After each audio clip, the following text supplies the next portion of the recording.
Hello, Cancer. Ito na yung reading mo para sa February. Month ng February. Wait lang, ayusin ko lang yung decks ko, ha? Magulo pala. Sorry. Ayusin lang natin.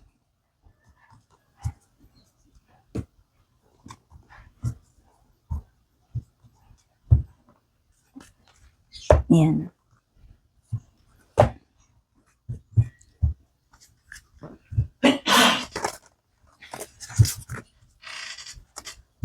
Thank you so much for dropping by, Cancer, para manood ng reading ko. Matagal ka man dito or bago sa iyong patuloy na support pagsubaybay. Check lang natin ano yung mga dapat mong malaman. Ano yung makikita natin dito. Latag muna natin yung mga cards mo. So, yung unang card mo ay Wisdom.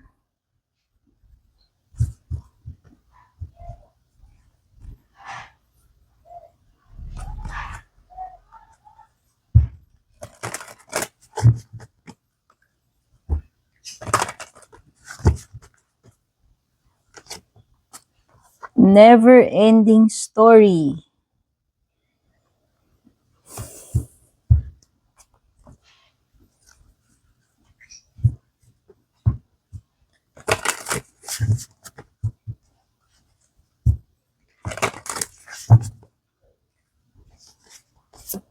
Abundance. Ganda.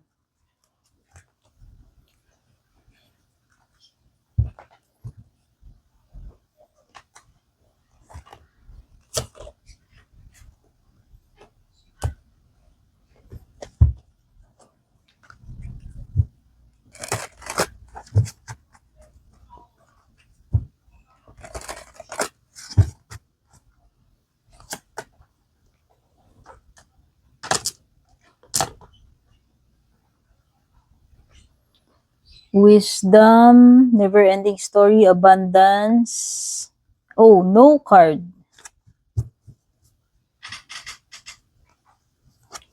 No card at saka listen to your intuition.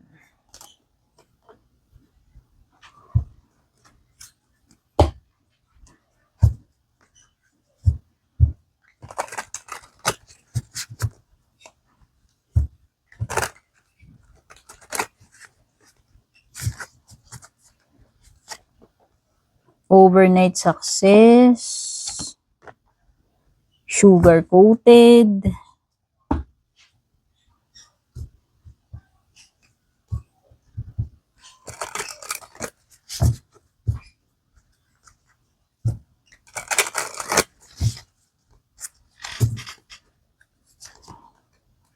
Sweet then sour. Never really over.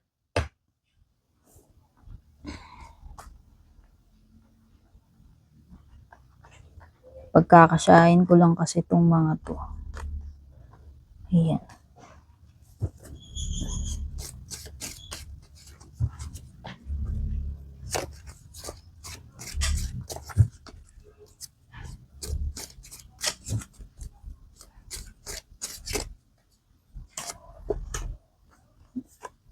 Feather. Feather at saka claw.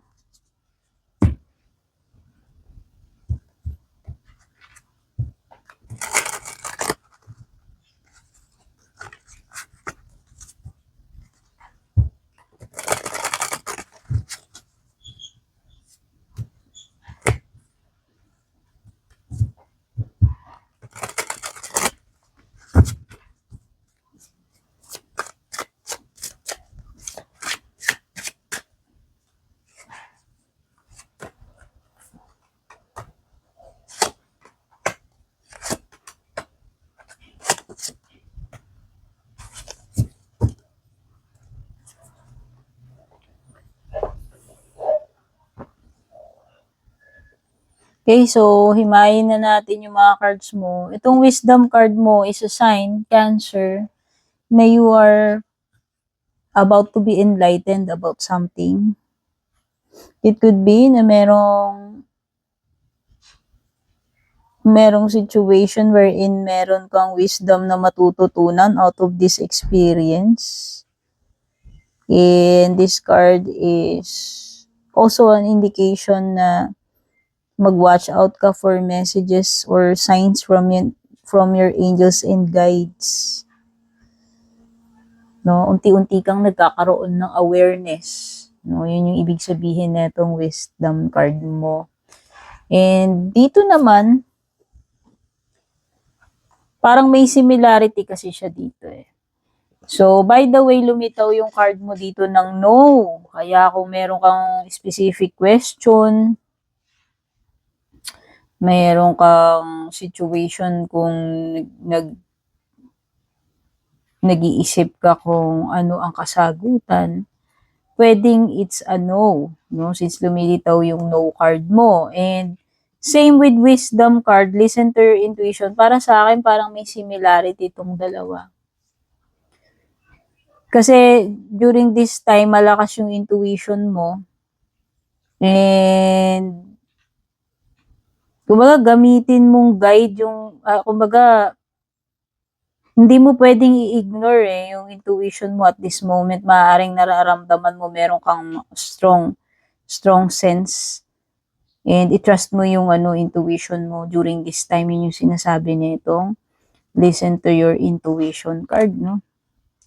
Sabi ko nga, parang you pay attention to the messages na pinapadala sa iyo ng iyong guides and angels na parang unti-unti kang nagkakaroon ng enlightenment or awareness about this situation. Ngayon, ito namang never-ending story. Ito yung mga never-ending drama sa isip mo. Unnecessary drama. Ito yung mga stories na paulit-ulit na nagre-repeat sa iyo, sa isip mo. Okay, whether etong mga necessary dramas or never-ending stories na ito is directly nagmumula sa isip mo, sa sarili mo, or it could be na merong person or people na nagkikreate ng mga ganitong klaseng toxicity. Meron kasing something dito na paulit-ulit na lang eh. Parang naka-confined na yung isip na ganun na lang yung situation. Kaya tuloy hindi nagkakaroon ng, hindi nabe-break yung never-ending story, which is kailangan ng putulin. No, ito yung mga nega-thinking eh. Nega-thinking na paulit-ulit siya eh, na kumbaga, ang tagal-tagal na hanggang ngayon, ganun pa rin yung drama, ganun pa rin yung problema, ganun pa rin yung issue. Okay? Tapos, ang ganda, meron ka ritong abundance. Sabi dito, being a thoughtful steward for the money you already have is the secret to creating more abundance. When you trust yourself to handle more, that's when more shows up.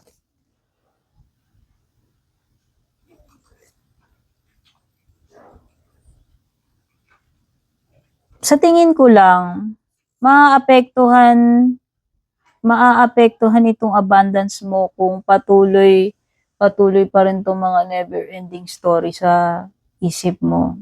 Kung ikaw yung pinapatungkulan yan. Okay? Pero nandoon yung nandoon yung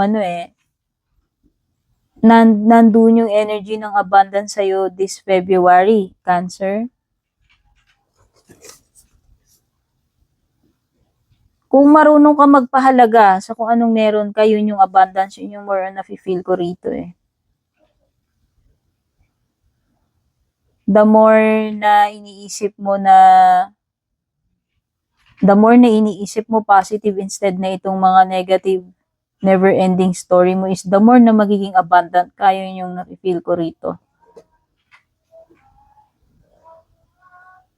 Kaya kung wise ka sa pera mo, kung magiging wise ka sa kung ano yung meron ka ngayon, yun yung parang sinasabi na susi para lalo kang mas maging abundant.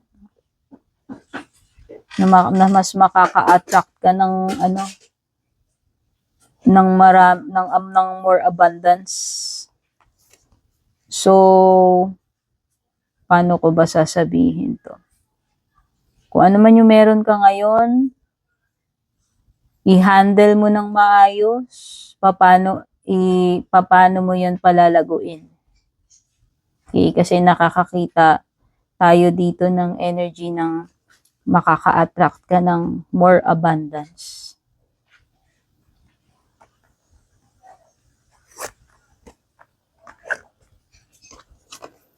Overnight success, oo. Kaya siguro may abundance ka, meron something dito na magiging phenomenal para sa iyo.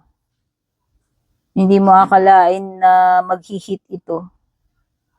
Pero kasi itong overnight success card mo, meron din siyang sinasabi about recognition na parang magiging magiging popular ka. Ayan no. This is unexpected na pag-angat, unexpected na fame, breakthrough. So, kung meron kang page, channel, whatever, social media ka, mas lalong dadami. Mas lalong madami yung a-attract mo, alam mo yun. Whether mga followers yan, mga customer, or makaka-attract ka lalo ng abundance since yun din naman yung sinasabi dito. Okay? So, that is positive energy. Sugar-coated. Nako. So, meron ditong may person na makaka-deal ka na masyadong sweet yung mga salita niya. Ang tanong, gaano ba talaga ka-sweet yung tao na to or yung mga sinasabi niya sa'yo or pinapangako niya? Baka naman hanggang words lang siya. Oo. Para kasing sinasabi dito, sweet but deceptive words. So, pwedeng matamis siya on the outside, matamis yung words niya, pero deep inside, hindi mo alam. May mga parang sinasabi dito, may mga hidden insults or empty compliments lang. Kumbaga masyadong too good to be true. Pwedeng mabulaklak lang siyang magsalita. Pero in actual, hindi naman talaga siya ganun. Pwedeng sweet talker lang pala, pero hindi naman siya talaga sincere. Alam mo yun? Kung person man yan. O, sa love life mo, sweet then sour. Oh! Karugtong pala ng love life yun. Sugar-coated, sweet then sour, never really over. So, meron nga talaga ditong person, pagdating sa love life mo, na baka mahulog ka sa mga mga sweet talks niya. Kaya lang, alam mo kung gaano katamis to sa umpisa, gaano kabilis. Mabilis lang din magto-turn sour yung connection ninyo Overly sweet, super nice, pero manipulative. Dalawa na yan. Ito, iba lang yung word na ginamit, deceptive, pero itong isa, manipulative. So, hindi ko alam kung anong true intention nitong person na to. Pero for sure, dinadaan ka lang niya sa mga, matatamis na salita. Para lang makuha niya siguro yung tiwala mo, para makuha ka, mapaibig ka, no? Pero pwedeng meron siyang Pero parang ang bilis lang din magbabago. Magbabago nung ninyo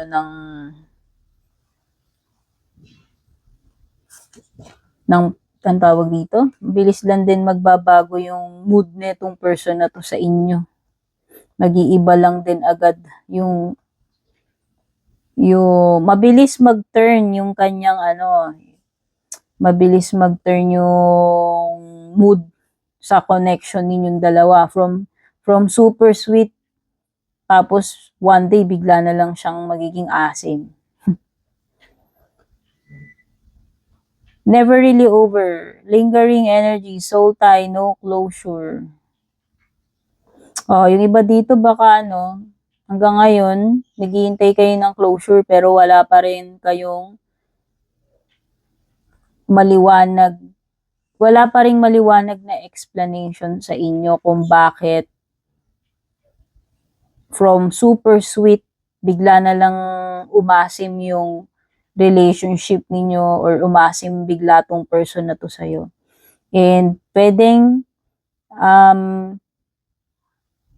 iniwan kang hanging in the air na tong person na to eh. Kasi parang, yun na nga, ibig sabihin walang formal, walang formal breakup.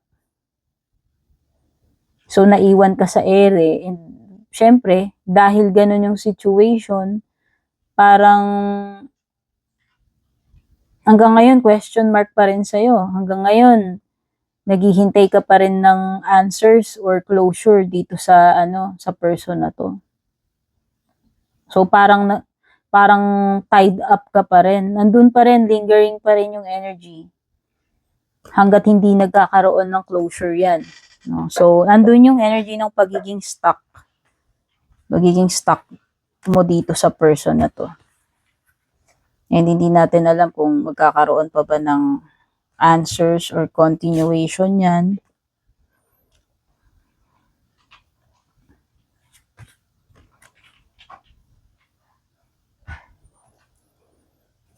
So, check natin yun. Ay, by the way, meron kang feather dito. Ay, sabi nung feather mo, someone you know is undependable and insincere talaga. So, yan, kung sa love life mo yan, iniwan ka sa ere, from super sweet, turned sour, siguro yun na yun. Yun na yung sign, yun na yung closure na hinihintay mo kung hanggang ngayon naghihintay ka pa rin ng closure. Ibig lang sabihin talaga, hindi siya sincere sa'yo. Kasi yung lumilitaw dito sa feather, meron ditong tao na hindi talaga siya dependable, sincere. So, alam mo na. Alam mo na yan. Minsan, hintay tayo ng hintay ng closure, pero yung closure na yun na pala yun, kung ano yung nangyari, yun na pala yung sign, yun na pala yung pinaka-closure. Be careful, do not take risk. O, in pera man yan or in love, kasi nga meron ditong, sugar-coated lang. Too good to be true. Pwedeng matamis lang sa una, tapos bandang huli, pagsisisihan mo or alam mo yon, magiging sour yung deal or connection, in love man yan or in business. Ano pa, meron kang Queen of Swords dito, Judgment reversed, Ace of Wands reversed, Strength card, and King of Swords. So, latagan pa natin yan. Hierophant, Three of Pentacles, Moon, Justice, and the World card. So, magkapatong dito si Hierophant, Queen of Swords, Taurus, and air signs. Meron dito. Dito naman magkapatong si Justice and Strength, which is Libra and Leo energy. Merong Pisces, may mga fire, other air signs, earth signs.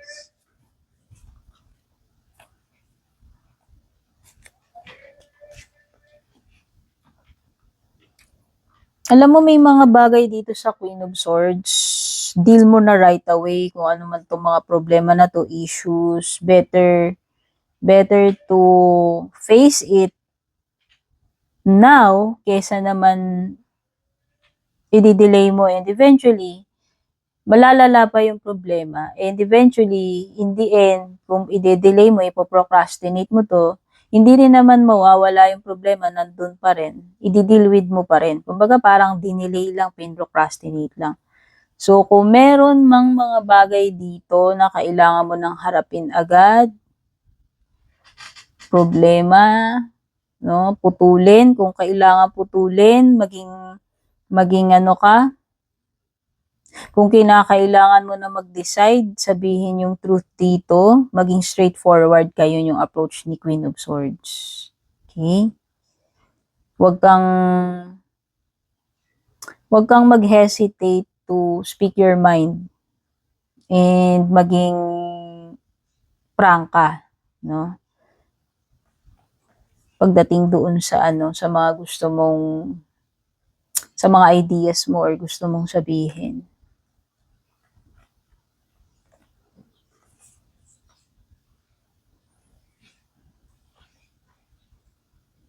Kasi parang sa sense ko rito, pwedeng merong mga opposing ideas eh. Opposing ideas or beliefs dito. It could be na hindi kayo on the same page, magkaiba kasi yung paniniwala ninyo, values ninyo. Ewan ko if you're dealing with a foreigner or kahit hindi foreigner, pwedeng magkaiba lang kasi talaga kayo ng paniniwala. Okay? So, yun, pwedeng pagdating dun sa bagay na yun, you should respect each other and at the same time, kailangan mo ring sabihin na ito talaga yung paniniwala mo. No? Okay? Kailangan lang na maging clear about doon sa mga differences ninyo. Yan. Maging clear. Direct about doon sa mga differences. Settle the differences. Yun lang yun. Kung hindi kayo mag-agree, kung hindi man kayo mag-agree, kumbaga, i-respect ninyo yung pare-pareho, yung paniniwala ng bawat isa. Okay?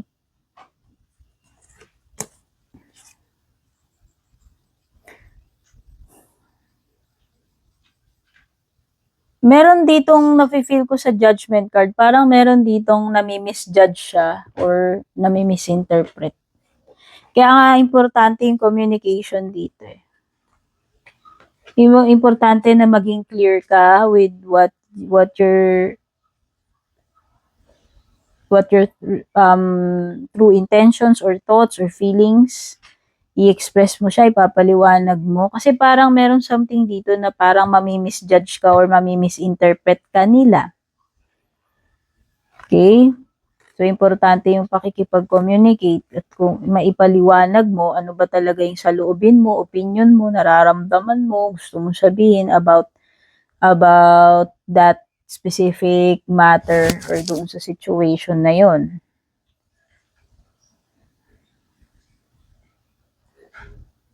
Oo, importante yung teamwork. Importante rito yung nakikipag-usap, nakikipag-connect, nakikipag-coordinate sa lahat ng mga kasama mo dito. Specific na project dito or gagawin. Oo, kasi kung hindi kayo nag-uusap-usap, hindi kayo magkakaintindihan eh. Hindi ninyo magigets yung gustong mangyari ng bawat isa. So, nakikita ko rito, magiging successful to kung open yung communication lines, magiging successful tong bagay na to or project na to na gagawin ninyo kung kung naipapaliwanag ng bawat isa yung mga point of view nila or yung mga intentions or gusto nilang mangyari. Okay?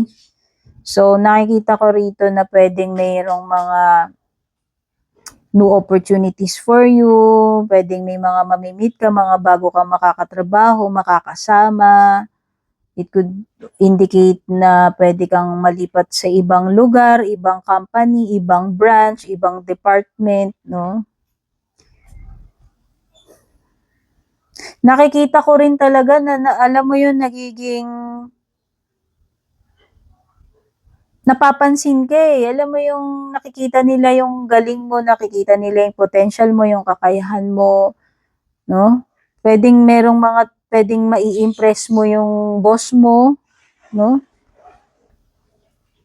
I think makaka-receive ka ng reward, merit or credit tungkol sa isang bagay na gagawin mo. Oo. Mapupuri ka dito or meron kang mai-impress dito.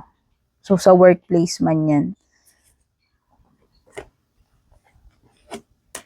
Meron talagang tendency to procrastinate or may delays with the Ace of Wands. Kaya nga yun yung sinasabi ko kanina sa'yo with the Queen of Swords. Na kung meron ka mang mga dapat harapin, asikasuhin, confront mo na yan ngayon. Huwag mo na siyang, huwag mo na siyang i-procrastinate or i-delay. Kasi, eventually, haharapin mo pa rin yan eh. Parang dinidelay mo lang, no? So, nakakasense ako ng ganun dito with the Ace of Wands reversed. Or it could be na may mga bagay kahit gusto mo simulan, pwedeng hindi pa masimulan sa ngayon. For some reason, may mga maaaring dahilan bakit nagkakaroon ng delay, bakit hindi masimulan-simulan tong mga bagay na ito.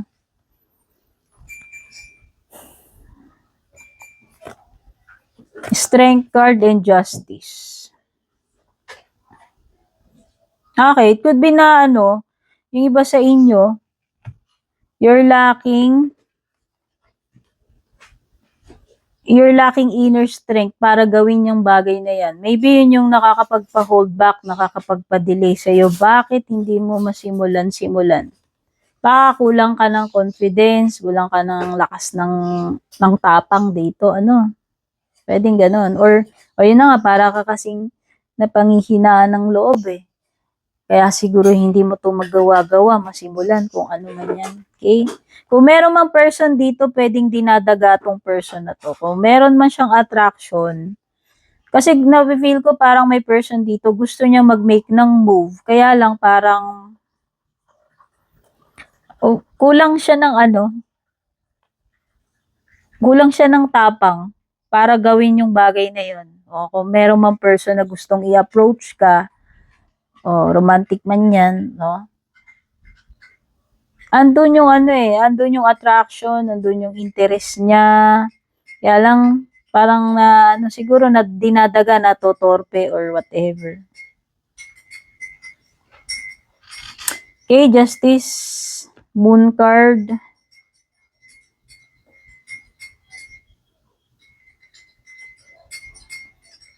Meron ditong person na hindi niya masabi directly yung gusto niya sabihin sa'yo. Oo. Could be na merong mga insecurities to, inhibitions, baka nai-intimidate. Pero nakikita ko na meron siyang could be na meron siyang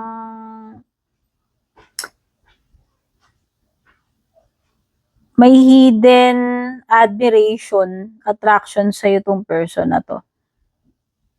Bukod dun sa isa, kasi parang meron dong isa na sugar-coated, pero ito parang different person, different energy. Could be Leo, could be Pisces, could be Libra, or Taurus. Oo, this is something na kinikip niya na matagal na sa sarili niya. Whether ikaw yan yung person na nakaka-deal mo sa romantic side man to tinutukoy or hindi. By the way, pwedeng may mga legal matters to come, mga legal process na kailangan pagdaanan. With the Justice card, nandyan yung mga documents, yung mga kontrata, pirmahan, agreements,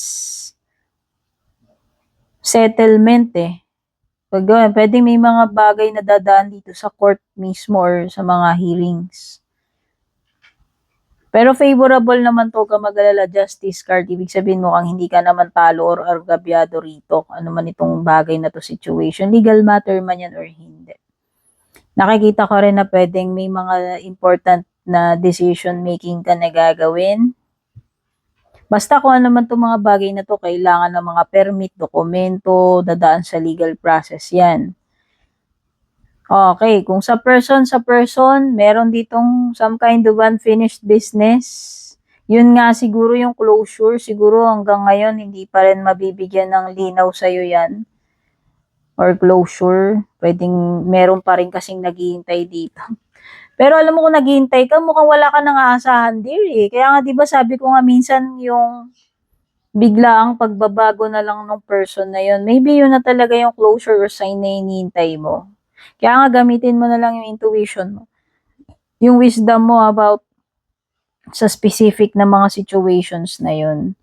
May mga bagay dito na hindi pa ready to let go. May mga bagay dito na hindi pa makokompleto with the world card, no? Closure man yan or completion, no? Pero nafe-feel ko talaga with the star card kung aasa ka lang ng aasa dyan. Alam mo, wala namang kasiguraduhan eh. Kasi yun din yung indication ng moon card. Okay? So, bahala ka na. Hindi ko kayo pwedeng impluensyahan sa kung ano yung mga decision na gagawin ninyo. Use your judgment, logic, when it comes to this situation. Huwag ka meron talaga ditong person na judgmental, padalos-dalos siya. Kaya nga sabi ko nga parang may ano dito eh. Merong person na walang control sa words niya, merong person dito na pwedeng mali yung iniisip niya about you, mali yung mamimisjudge ka. Okay? Ano pa? Kuha pa tayo ng mga closing messages.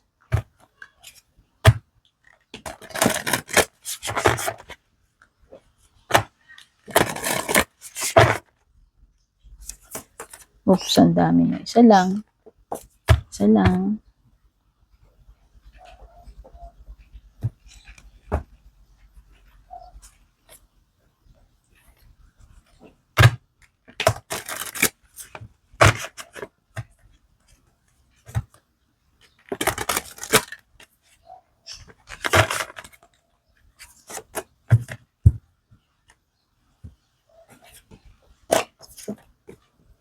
True love. Anong sinasabi dito sa message for you? This love is once in a lifetime. Wow. Parang may sinasabi dito na ano, minsan lang kakatuktong opportunity na to ng true love sa buhay mo, Cancer, and make sure na hindi mo mapalagpas yung opportunity na yon. Okay? Ano pa? Be aware of your thoughts.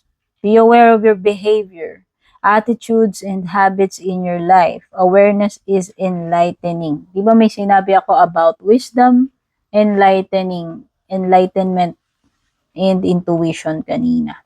So, yan yung reading mo, yung mga messages for you. Godspeed, babush.